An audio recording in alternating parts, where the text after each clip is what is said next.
Hi, I'm Angel. I am an eagle, and I am bringing you along with me as I journey through breast cancer. And I'm doing this because I have shared my story along the way with different people that I've come across, even people that have come to visit. And I just keep hearing over and over again how valuable it would be for people to know what I'm walking through, and just watching the impact of this journey and how it can benefit other people, even people that are not going through cancer. Just um, experiencing turmoil and suffering and struggle and pain and all of the things that we experience in life as humans. But finding a way to turn trauma and tragedy into power and purpose. And that's actually the theme of my website, which is iamangelbuchanan.com. So if you want to see more journal blogs and video blogs, you can go there. And just follow the links of the different platforms and share if you feel that somebody that you know or you feel moved to share. Anyway, I've actually been doing this probably close to 10 years now. And there are some main key things that have stuck out to me. And it is, so important to actually learn to challenge the one speaking, to even potentially disrupt the information that would come in. A lot of times in our mind, we process things, our brain is very literal. And so when a doctor says, you're going to die, prepare to die, ultimately the cancer is going to overtake you, which was what was said to me. Most people in my position, they go home and they do exactly that. They go home, they prepare to die, and that's pretty much what they do there. And it's like, for me, when the doctor, said, hey, ultimately, you're going to be overtaken with cancer, I'm like, no, I don't think so. You can't tell me how I'm gonna die. You can die before me, and so like I'm just like a little smarty pants in that way. I'm just like, yeah, not accepting that as the answer. And to find out, to go, I've like 3, 4 doctors, 5 out of 7, have the same, thing to say. And it's like, what about the metavivors? Because I'm stage 4. What about the metavivors? What about the people who had cancer but are now in remission and have been in remission for many, many, many, many years with no reoccurrence? That's called a metavivor. So there are people that live. Instead, you're giving me the percentage of people who don't live, and I'm focusing on the percent that does, and that's not to even include my faith, which tells me that I don't have to listen to anything in this natural reality because God's reality is greater, right? And so along this way, the biggest thing that I would say to, someone that is telling you how your reality is going to play out, or telling you who you are, or how you're supposed to respond, or, what you should do, you really have to be able to take space from that and be like, no thanks, no thanks to that. So according to the doctor, in the first 12 to 18 months after being diagnosed with stage 4, there's a prognosis of like 12 to 18 months to live. And that was in 2019. And so it's 2025, so it's kind of like, and then after the cancer metastasized to my brain, that was 3 to 6 months, and that was in 2021. And so it's like it's interesting. Like I've been saying that, you hold 2 realities in your hand.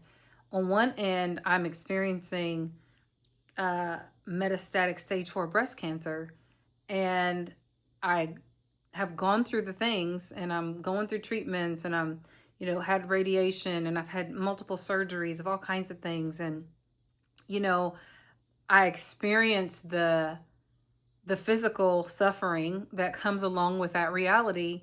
But then there's this other reality that has just such a different story. And that story is, I'm happier than I've ever been. I feel safer than I've ever been. I feel more loved than I've ever been by my family and by God. I have more of a support system around me, not because there's more people around me, but because I've picked really quality people. I actually live a more resonant life now because I say no. My no means no and my yes means yes. So when I allow someone to come into my space, it's resonant because I'm a full yes. Like I used to do things so differently, and I wasn't happy. I was living the life that I thought I should live, not the one that actually caused me to be on fire and to burn and to love life and to live life well. And I thought that as a Christian, I'm supposed to sacrifice joy, and I'm supposed to sacrifice being resonant. And I remember washing the dishes one day, and I remember hearing God's voice saying, "What would it be like for you to live a resonant life?" And I was like, "What?"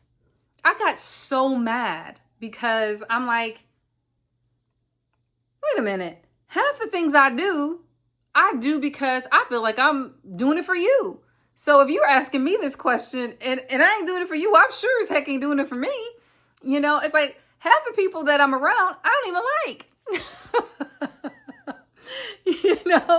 And so I'm like, wait a minute. And so literally for the next several years, I just start changing my life to actually line up with what was in my heart. And, I struggled through, growing up in a very religious environment.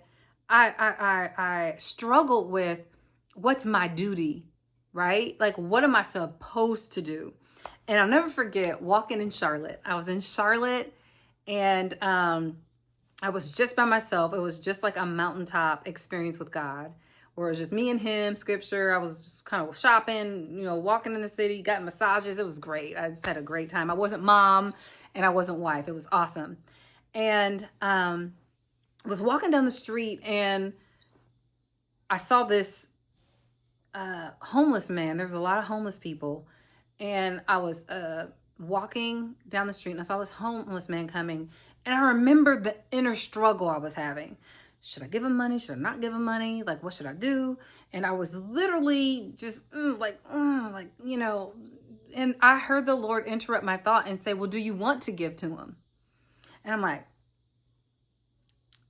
is this a trick question? Well, not really. I'm on vacation. I'm trying to just relax, have fun, be mindless. I left my kids, so I don't have to take care of anybody. So I definitely don't want to take care of anybody down here. I'm just and he said, how about if you want to, then do it if it's in your heart. And if not, if I actually want you to do it, I'll ask you to do it. And I was like, that actually makes so much more sense. Like, to be free of the shame and the guilt that comes with, should I do it? Should I not do it? Like, all of that whole thing. Like, so it's like, oh man, so if it's in my heart to do, then do it.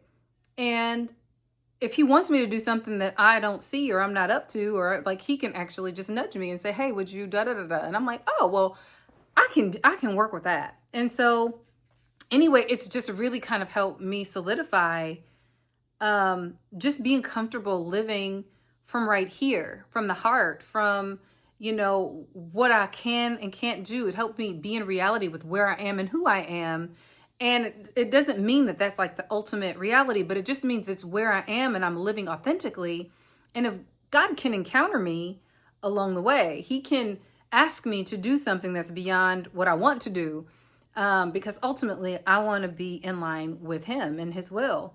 And so anyway, it's it's decisions of really like letting my yes be yes and my no be no, and really being for something or against something, and not trying to figure out how to please everybody, because it's just not going to happen. You know, I have had so many people around me who are so wounded and so broken, to where it doesn't matter what I do, they're not going to be able to receive it. They don't see it. They're so stuck in their story about what's happening that they can't actually see what actually is happening. And I used to spend my energy trying to get through to so many different people in my life so they can actually see or experience something else. And now I'm like, oh, good.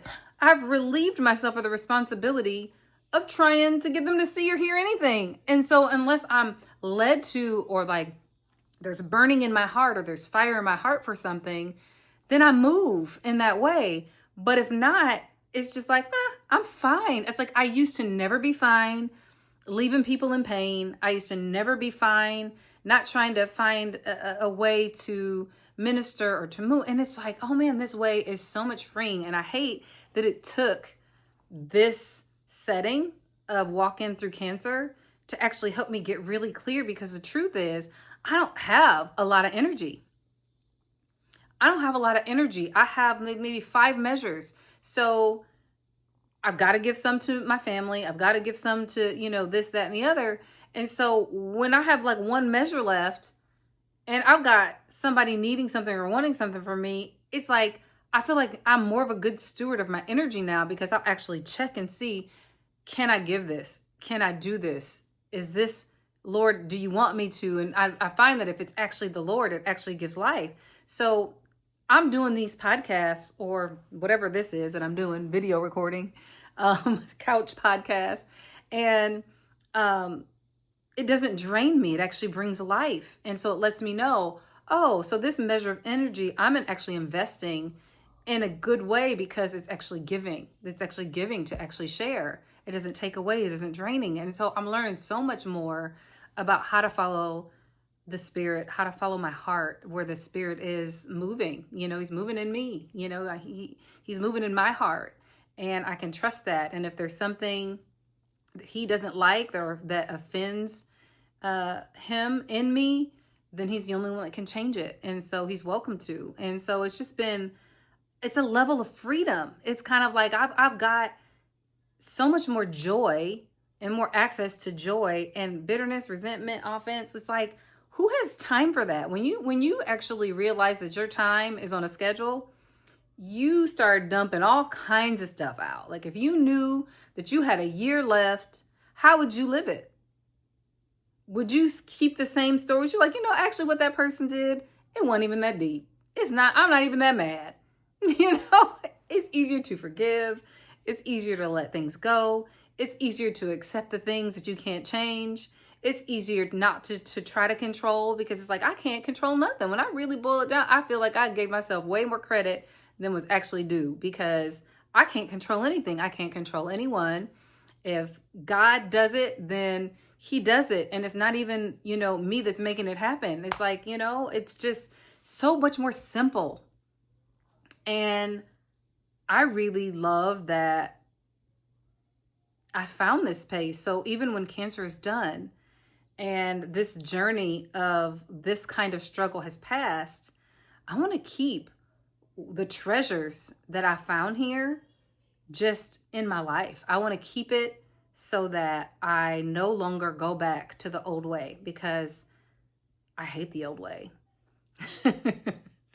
Anyway, I hope that that blesses you and gives you just a good little nugget